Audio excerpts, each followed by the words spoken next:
Impeached again. We have a report and reaction after House Democrats and some Republicans impeach President Donald Trump for a second time. The Vatican and vaccines. New developments in the Holy See's fight against COVID-19, including which high-profile figures have received the vaccine. Message to Beijing. Analysis of a new report on international freedom concerns in China.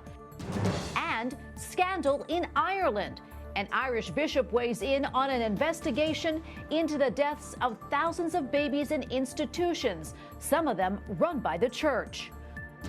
On EWTN News Nightly for Thursday, January 14th, 2021.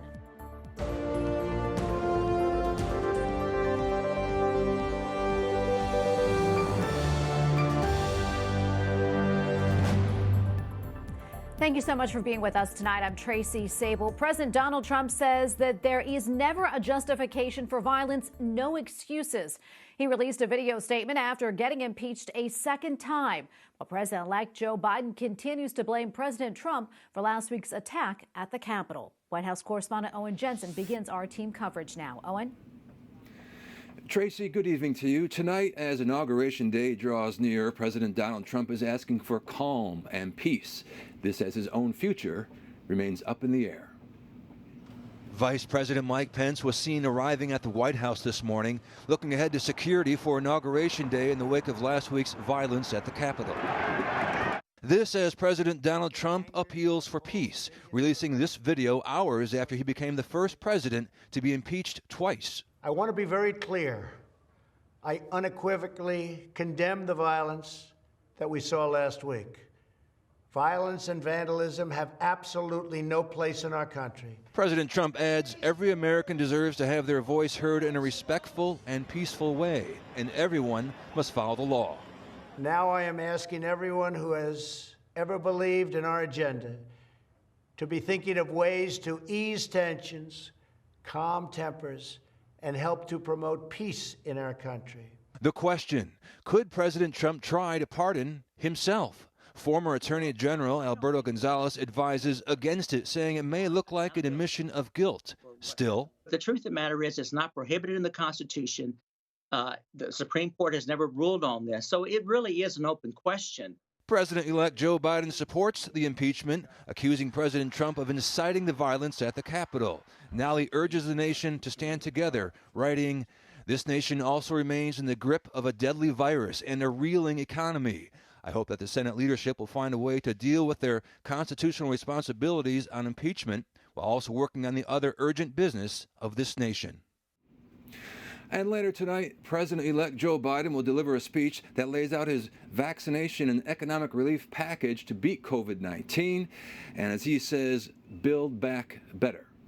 At the White House, Owen Jensen, EWTN News Nightly. House Speaker Nancy Pelosi has not announced when she will send the article of impeachment against President Trump to the Senate for trial. 10 House Republicans voted to impeach the president, but it's unclear how many senators would vote to convict him. Correspondent Mark Irons continues our reporting tonight. Mark? Tracy, the Senate would need a two-thirds majority vote in order to convict President Trump and remove him from office. But it's very likely by the time a Senate trial gets underway, President-elect Joe Biden will already be sworn in. And ahead of Inauguration Day, the focus here is on security. U.S. troops stand by and barriers continue to surround the U.S. Capitol after Wednesday's historic vote. No one is above the law, not even the President of the United States. President Trump impeached for a second time. The charge, incitement of insurrection, now waits to be taken up in the Senate. Republican Majority Leader Mitch McConnell says a trial will take time, writing, even if the Senate process were to begin this week and moved promptly, no final verdict would be reached until after President Trump had left office. This is not a decision I am making, it is fact. For now, lawmakers are focused on a safe transfer of power to the Biden administration amid FBI warnings of armed protest in all 50 state capitals as well as in Washington. We've had briefings with Secret Service, FBI, and other law enforcement entities that are involved with preparing for the inauguration. Republican Senator Lindsey Graham opposed the House impeachment effort of President Trump. He says the president, who will be leaving office in less than a week, has committed to an orderly transfer of power. encouraging calm and rejecting violence. Following yesterday's vote, we heard from lawmakers who voted to impeach. You just can't turn and walk away from a crime scene and say, well, it's time to move on. We just had to do this. I didn't want to do it.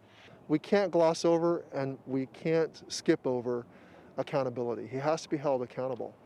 And members of Congress and the Senate, they have to go on record. Now, the timing of a Senate impeachment trial is not set, but here's just one possibility. It could begin on Inauguration Day around the same time President-elect Joe Biden takes the oath of office. On Capitol Hill, Mark Irons, EWTN News Nightly.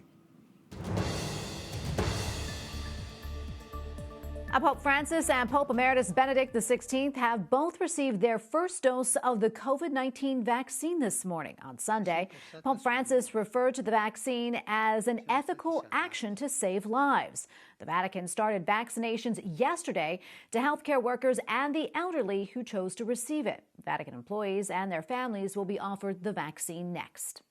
We're also gaining a closer look at the life of Pope Emeritus Benedict XVI amid the coronavirus pandemic. According to his personal secretary, Pope Emeritus Benedict XVI spends his days in roughly the same manner as before the coronavirus crisis, though he accepts fewer visitors. Archbishop Georg Gainswein also says the 93-year-old is physically frail but still mentally sharp, and he is able to celebrate Mass every day while remaining seated. A Chaldean cardinal in Iraq is calling on Catholics to pray at Sunday Masses for Pope Francis to be able to visit in March. The Holy Father is tentatively scheduled to visit Iraq in a couple of months, but it depends on the coronavirus situation. Lawmakers in Chile are debating a bill that allows abortion until the 14th week of pregnancy.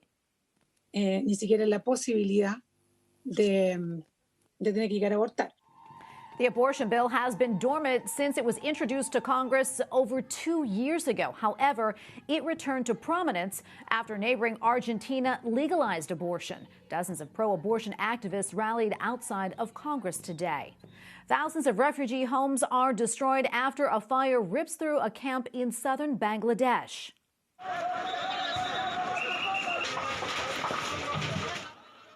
Fortunately, no reports of casualties, but the UN says more than 550 homes for roughly 2,500 people were destroyed.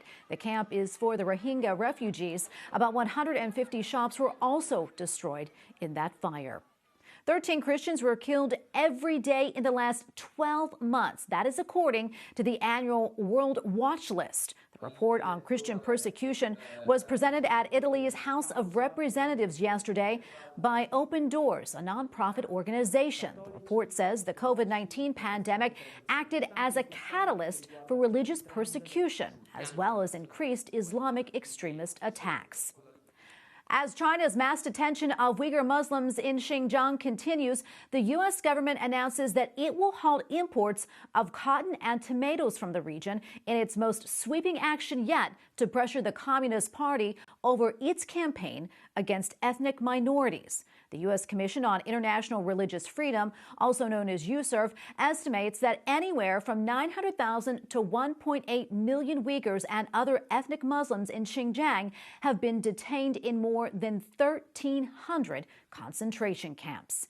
USCIRF Commissioner Nury Turkel joins me now on Skype. Nury, that is, welcome back. Great to have you on the show. As we reported yesterday, USCIRF has deemed China a top religious freedom concern in 2021. Can you give us a sense of the conditions for Uyghurs there right now? Thank you very much for having me on. The religious freedom, religious persecution in China has been significantly intensified, particularly since Xi Jinping took power. And it has gotten to the point of a cultural genocide, now a straight-out genocidal discussion starting last year with the report on the forced sterilization of the Uyghur woman. And now what we have is a government built an industrial-scale prison system, as you pointed out, engaging in mass detention, and also using technology to surveil every aspect of Uyghur lives for those who are not in a camp, and then separating about 500,000 Uyghur children from their parents and send them to the state-run orphanages to alter the demographics forever. And finally, this is something that is relatable to people around the world, consumers specifically, that the Chinese government has been using forced labor, enslaved Uyghurs, to produce products, including PPEs, women's beauty products, and sending them around to pollute a global supply chain or economic system. So the scope and scale of the religious persecution in China, in particular against the Uyghurs and Christian Muslims and the Christian Chinese, Uyghur Muslims and Tibetans, have reached to the point of us to focus more on this particular country that the Ambassador Sam Brownback rightly categorized, stated that China is in a war on faith. So the international community should not just expect the United States to do what we can as a government, as a country. Particularly the issue of religious persecution and using forced labor to advance that particular purpose should shock the conscience around the world. I give you an example of what's happening and how bad this is and how massive this particular form of human rights violations can be illustrated. The world's more than 80 brands believed to be using forced labor. That includes personal protective equipment that we are using today during the pandemic. And also most of the cotton products made in China are sourced in the Uyghur region. So during the period of April 2019 through April 2020, the export volume from that region to the United States has increased by 250%. That in of itself shows the severity of the problem. Well, Nury, there's so much more we can talk about, and I wish we had more time. We'll have to have you back on the show, though. Thank you so much for sharing your perspective. Nury Turkel, Commissioner with the U.S. Commission on International Religious Freedom. Thank you again. Thank you very much for having me on. Coming up, reaction from an Irish bishop following the release of a report into the deaths of thousands of babies, some of whom were in church-run institutions.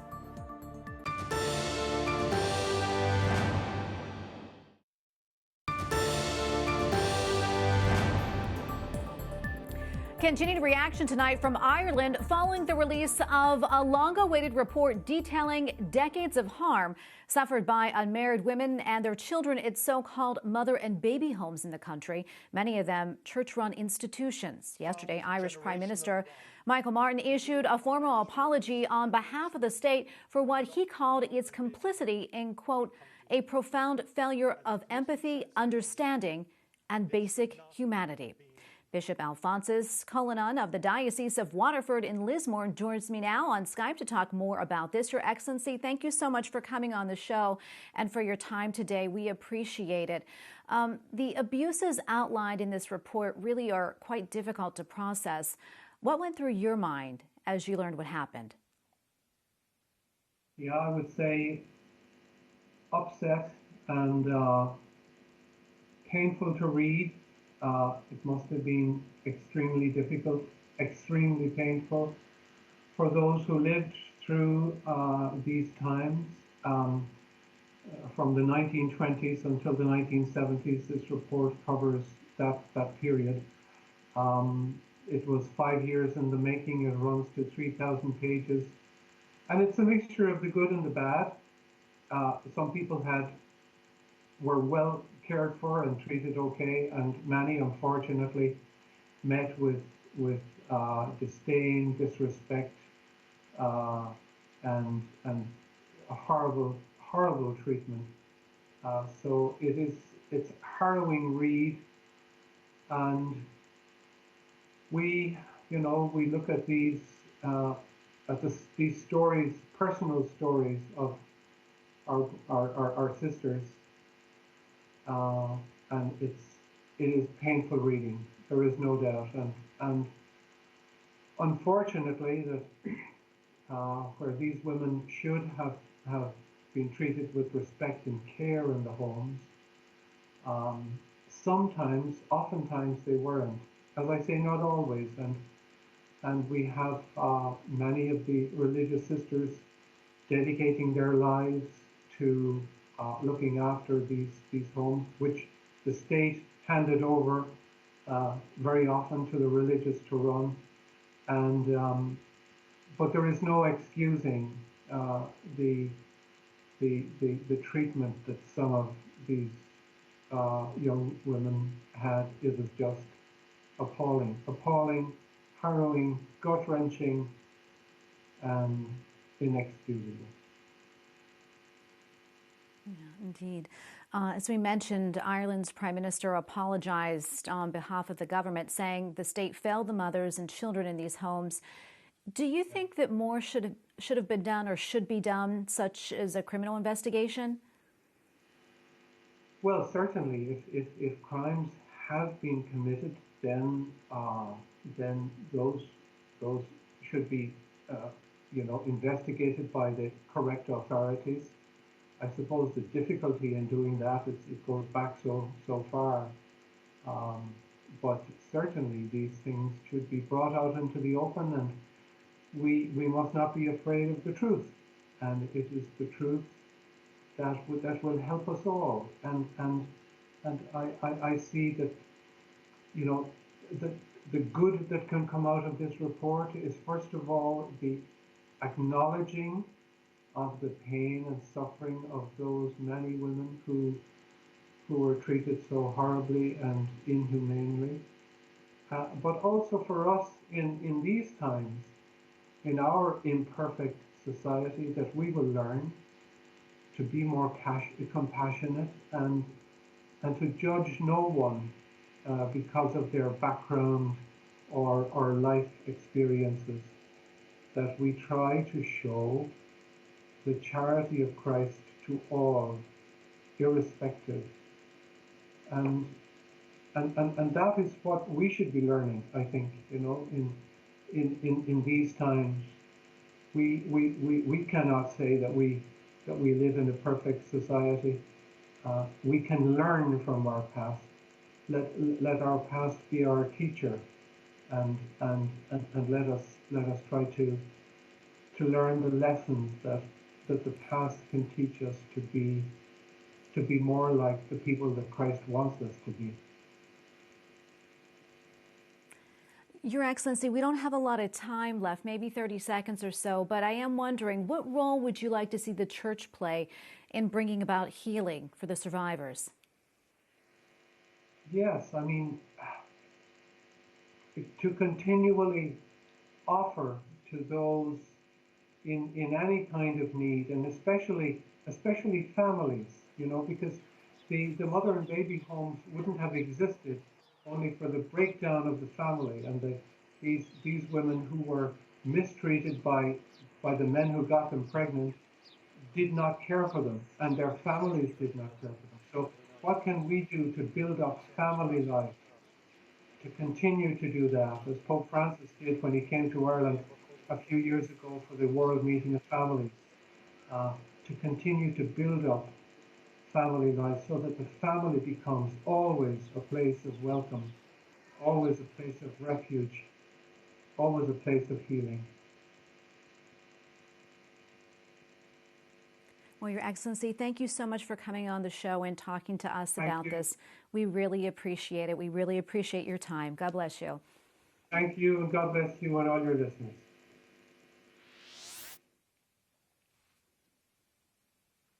Well, tonight on EWTN ProLife Weekly, former Illinois Representative Dan Lipinski shares his perspective on the state of pro-life efforts during the Biden-Harris administration.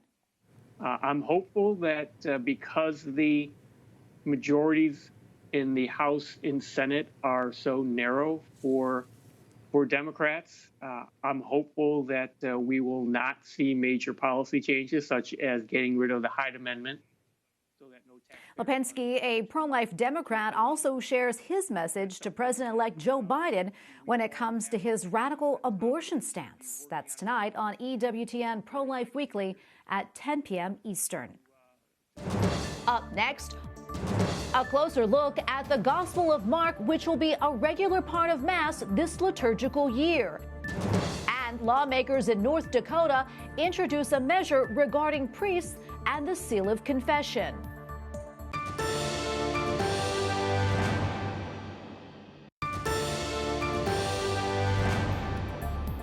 A bill under consideration in North Dakota would force priests to violate the seal of confession in cases of abuse. 3 state legislators introduced the bill this week. It would imprison or impose heavy fines on clergy who refuse to tell on suspected child abusers.